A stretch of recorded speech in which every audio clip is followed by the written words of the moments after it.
Hello guys, ఎట్లున్నారు అందరూ? So మన ఫిట్నెస్ కి సంబంధించి ఒక రా ఈవెంట్ కాంపిటీషన్ అయితే జరిగింది. అది కూడా ఉప్పల్లో ఉన్న డెకాథ్లాన్ స్టోర్ లో. ఈ రా ఈవెంట్ కండక్ట్ చేయడం అనేది రెండోసారి. సో లాస్ట్ టైం కండక్ట్ చేసినప్పుడు అయితే నేను వెళ్ళలేదు. కనీసం ఇప్పుడైనా వెళ్ళి పార్టిసిపేట్ చేద్దామని వెళ్ళినా. కాకపోతే అక్కడ జరిగిందంతా టోటల్లీ అన్ఫేర్. వాళ్ళు కండక్ట్ చేసిన ఈ ఈవెంట్ లో అయితే మనకు మొత్తం 5 రౌండ్స్ ఉంటాయి. సో ఒక్కో రౌండ్ లో ఒక్కో టైప్స్ ఆఫ్ వర్కౌట్ ఉంటాయి.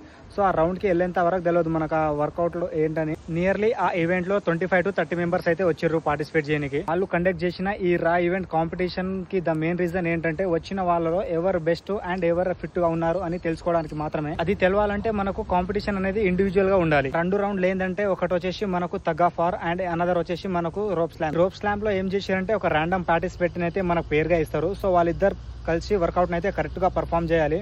అందులో ఒక్కరు సరిగా పర్ఫామ్ చేయకుండా వాంతో పాటు మంచిగా పర్ఫామ్ చేసేటోడు కూడా ఎలిమినేట్ అయిపోతాడు. ఇక నెక్స్ట్ వన్ వచ్చేసి మనకు తగ్ ఆఫ్ వార్. ఇందులో మనకు 2 టీంలు అయితే ఇచ్చారు, టీమ్ ఏ టీమ్ బి అని. సో ఈ 2 టీంలు అయితే మొత్తం ఒక్కొక్క టీం కి 6 మెంబర్స్ ఉంటారు. సో ఈ తగ్ ఆఫ్ వార్ జరిగింది 4th రౌండ్. సో ఇందులో మనకు గెలిచిన టీం అయితే మనకు ఫైనల్ రౌండ్ కి క్వాలిఫై అవుతారు. మీరు ఇక్కడ ఒకటి అబ్జర్వ్ చేసింటే మాత్రం ఇది కంప్లీట్లీ ఒక టీమ్ ఎఫర్ట్. సో ఒక టీమ్ లో ఉన్న వాళ్ళు ప్రతి ఒక్కరు ఆడితేనే టీం గెలుస్తుంది. అందులో ఒకటి ప్రాపర్ గా ఆడకపోయినా టీం మొత్తం డిస్క్వాలిఫై అయిపోతుంది. ఆ ఎలిమినేషన్ అయిన టీమ్ లో అయితే 6 మెంబర్స్ ఉంటారు. ఆ 6 మెంబర్స్ లో కనీసం 2 స్ట్రాంగ్ గా ఉంటారు కదా.